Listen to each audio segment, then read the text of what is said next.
सर्व सफलतादायिनी गौ।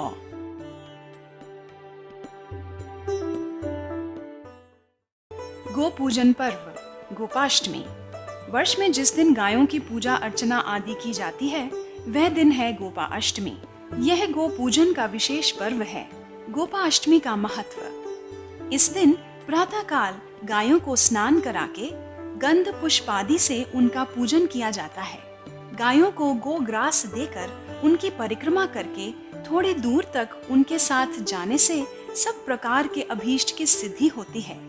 सर्व सफलतादायिनी गौ। देशी गाय मानव जाति के लिए प्रकृति का अनुपम वरदान है। जिस घर में गाय की सेवा हो वहाँ पुत्र पौत्र धन विद्या सुख आदि जो भी चाहिए मिल सकता है। महर्षि अत्रि ने कहा है, जिस घर में बछड़े वाली गाय नहीं हो उसका मंगल मांगल्य कैसे होगा। गाय का घर में पालन करने से घर की सर्व बाधाओं और विघ्नों का निवारण हो जाता है। विष्णु पुराण में आता है कि जब भगवान श्री कृष्ण ने पूतना के विष युक्त दुग्ध का पान करते समय उसके प्राणों को भी पी लिया, तब वह महाभयंकर रूप धारण कर मर के पृथ्वी पर गिर पड़ी। इससे भयभीत यशोदा माँ ने गाय की पूंछ घुमाकर श्री कृष्ण की नजर उतारी और सबके भय का निवारण किया। महाभारत के अनुशासन पर्व में कहा गया है, गौओं का समुदाय जहाँ बैठकर निर्भयता पूर्वक सांस लेता है उस स्थान की शोभा बढ़ा देता है और वहाँ के सारे पापों को खींच लेता है। गौ से विविध कार्यों की सिद्धि। वास्तु दोषों का निवारण। जिस घर में गाय होती है उसमें वास्तु दोष स्वतः ही समाप्त हो जाता है। इस संबंध में वास्तु ग्रंथ मयमत्तम में कहा गया है कि भवन निर्माण का शुभ आरंभ करने से पूर्व उस भूमि पर ऐसी गाय को लाकर बांधना चाहिए जो बछड़े वाली हो। नवजात बछड़े को जब गाय दुलार कर चाटती है तो उसका फन भूमि पर गिरकर उसे पवित्र बनाता है और वहां होने वाले समस्त दोषों का निवारण हो जाता है। इससे कार्य भी निर्विघ्न पूरा होता है और समापन तक आर्थिक बाधाएं नहीं आती। यात्रा में सफलता। यदि यात्रा के प्रारंभ में देशी गाय सामने दिख जाए अथवा अपने बछड़े को दूध पिलाती हुई दिख जाए तो यात्रा सफल होती है। यदि रास्ते में जाते समय देशी गाय आती हुई दिखाई दे तो उसे अपनी दाहिनी बगल से जाने देना चाहिए। इससे यात्रा सफल होगी। पितृदोष से मुक्ति। देशी गाय को प्रतिदिन या अमावस्या को रोटी गुड़ चारा आदि खिलाने से पितृदोष समाप्त हो जाता है। दीर्घ आयु प्राप्ति। देशी गाय के घी का एक नाम आयु भी है, आयुर्वेघृतम। अतः गाय के दूध घी से व्यक्ति दीर्घायु होता है। हस्तरेखा में आयु रेखा टूटी हुई हो तो गाय का घी काम में लें तथा गाय की पूजा करें। इंटरव्यू में सफलता। किसी भी इंटरव्यू हेतु या उच्च अधिकारी से भेंट आदि के लिए जाते समय गाय के रंभाने की ध्वनि कान में पड़ना शुभ है। उत्तम संतान का लाभ। इसके लिए घर में देशी गाय की सेवा अच्छा उपाय कहा गया है। यम के भय से मुक्ति। शिव पुराण व स्कंद पुराण में कहा गया है कि गौ सेवा करने और सत्य पात्र को गौदान करने से यम का भय नहीं रहता। पाप ताप से मुक्ति। जब गाय जंगल से चरकर वापस घर को आती हैं, उस समय को गोधूली वेला कहा जाता है। गाय के खुरों से उठने वाली धूल राशि समस्त पाप तापों को दूर करने वाली है। ग्रह बाधा निवारण। गायों को नित्य गोग्रास देने तथा सत्पात्र को गोदान करने से ग्रहों के अनिष्ट निवारण में मदद मिलती है। गोपाष्टमी का इतिहास। जहाँ गायें पाली पोसी जाती हैं उस स्थान को गोवर्धन कहा जाता है। गोपाष्टमी महोत्सव गोवर्धन पर्वत से जुड़ा उत्सव है। गोवर्धन पर्वत को द्वापर युग में भगवान श्री कृष्ण ने कार्तिक शुक्ल प्रतिपदा से लेकर सप्तमी तक गायों व सभी गोप गोपियों की रक्षा के लिए अपनी एक उंगली पर धारण किया था। गोवर्धन पर्वत को धारण करते समय गोप गोपियों ने अपनी अपनी लाठियों का भी टेका दे रखा था, जिसका उन्हें अहंकार हो गया था कि हम लोग ही गोवर्धन को धारण किए हुए हैं। उनके अहम को दूर करने के लिए भगवान ने अपनी उंगली थोड़ी तिरछी की तो पर्वत नीचे आने लगा। तभी सभी ने एक साथ शरणागति की पुकार लगाई और भगवान ने पर्वत को फिर से थाम लिया।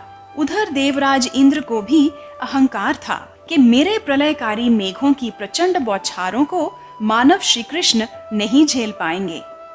परंतु जब लगातार 7 दिन तक प्रलयकारी वर्षा के बाद भी श्री कृष्ण अडिग रहे, तब 8वें दिन इंद्र की आंखें खुली और उनका अहंकार दूर हुआ। तब वे भगवान श्री कृष्ण की शरण में आए और क्षमा मांगकर उनकी स्तुति की। कामधेनु ने भगवान का अभिषेक किया और उसी दिन से भगवान का एक नाम गोविंद पड़ा। वह कार्तिक शुक्ल अष्टमी का दिन था। उस दिन से गोपाष्टमी का उत्सव मनाया जाने लगा, जो अब तक चला आ रहा है। इस प्रकार गोपाष्टमी यह संदेश देती है कि ब्रह्मांड के सब काम चिन्मय भगवत सत्ता से ही सहज में हो रहे हैं, परंतु मनुष्य अहंकारवश सोचता है कि हमारे बल से ही यह चलता है, वह चलता है। इस भ्रम को दूर करने के लिए परमात्मा दुख परेशानी भेजते हैं, ताकि मनुष्य सावधान होकर इस अहंकार से छूट जाए। जब वह अपने अहंकार को छोड़ परमात्मा की शरण जाता है, तो सारी मुसीबतें दूर होकर उसे परमानंद की प्राप्ति सहज में हो जाती है। गौरक्षण, संवर्धन व गौ सेवा के प्रेरणा स्रोत संत महापुरुष। संतों महापुरुषों के मार्गदर्शन में चलकर लोग गौओं का आदर करते थे तथा उनसे अनेक प्रकार के लाभ लेकर स्वस्थ व संपन्न रहते थे। लेकिन जब से विदेशियों ने आकर भारत पर शासन करना शुरू किया, विशेषकर जब से अंग्रेजों का शासन प्रारंभ हुआ, तब से गौ हत्या तेजी से बढ़ने लगी। स्वाधीनता प्राप्ति के बाद भी जब यह सिलसिला जारी रहा, तो अनेक संतों महापुरुषों ने गौ हत्या का विरोध किया तथा समाज को गौ महिमा से अवगत कराया। आज जबकि गायों को काटने के लिए बड़े बड़े कत्ल खाने खोले जा रहे हैं, गायों को मांस प्राप्ति का एक स्रोत मान लिया गया है। ऐसे समय में भी लोगों के मन में गौओं के प्रति जो आदर है, समाज में गायों की जो महत्ता है, वह संतों के कारण ही है। वर्तमान समय में पूज्य संत श्री आशाराम जी बापू का गौरक्षण व संवर्धन में उल्लेखनीय योगदान है। आपने न केवल इसके लिए समाज को प्रेरित किया, बल्कि इस हेतु अनेक महत्वपूर्ण कार्य भी किए। आपने कत्ल खाने ले जाई जा रही हजारों गायों को बचाकर उनके लिए गौशालाएं बनवाई। देश के अनेक राज्यों में आपके मार्गदर्शन में चल रही गौशालाओं में वर्तमान में करीब 9000 गायों का संरक्षण, संवर्धन व गौ सेवा हो रही है। आपने गाय के गोबर, गोमूत्र आदि से गौचंदन, धूप बत्ती, गोझरण अर्क, गौ सेवा, केचुआ खाद आदि बनवाकर गौशालाओं को आत्मनिर्भर बनाने के आदर्श प्रकल्प प्रस्तुत किए तथा गोपालकों को आर्थिक तंगी से निपटने का मार्ग दिखाया। आप श्री कहते हैं, गौ रक्षा हमारी आधारभूत आवश्यकता है। हम अपनी रक्षा के लिए गौ रक्षा करते हैं। गौ तो कभी नहीं बोलती कि मेरी रक्षा करो। बुद्धिमान समझते हैं कि गाय की रक्षा में स्वास्थ्य, मानवता, संस्कृति और पर्यावरण की रक्षा है। एक ओर जहां पूज्य बापूजी सत्संगों व संदेशों के माध्यम से पिछले 5 दशकों से गौ महिमा जन जन तक पहुंचा रहे हैं, वहीं दूसरी ओर आप श्री की प्रेरणा से ऋषि प्रसाद, लोक कल्याण सेतु, ऋषि दर्शन इन मासिक प्रकाशनों द्वारा गायों के प्रति समाज में जागृति लाने का कार्य सतत जारी है। आपकी प्रेरणा से गौ रक्षा यात्राओं आदि के माध्यम से जन जागृति का कार्य आपके शिष्यों द्वारा देश भर में समय समय पर किया जाता है। पूज्य श्री ने न केवल गौ से प्राप्त पदार्थों का प्रयोग कर स्वस्थ, सबल व संपन्न रहने की अनेक युक्तियां बताईं, बल्कि सस्ते मूल्य में गौ उत्पाद तैयार करा के समाज को सुलभ कराए, जिनके प्रयोग करके लोग दैनिक जीवन में गायों की अनिवार्यता प्रत्यक्ष अनुभव करने लगे हैं। आप श्री ने गोपाष्टमी आदि पर्वों का व्यापक प्रचार प्रसार करके गौ सेवा, गौ पूजन आदि से होने वाले लाभों से समाज को अवगत कराया। आपके देश विदेश के भक्तों द्वारा गोपाष्टमी पर्व बहुत व्यापक स्तर पर मनाया जाता है। बापूजी के निर्देश अनुसार गोपाष्टमी व अन्य पर्वों पर गांवों में घर घर जाकर गायों को उनका प्रिय आहार खिलाया जाता है।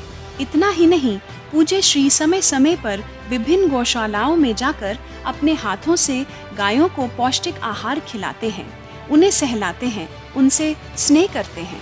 बापूजी गौ पालकों को मार्गदर्शन देते हैं। उनका उत्साह बढ़ाते हैं, उन्हें विभिन्न प्रकार से सहयोग देते हैं।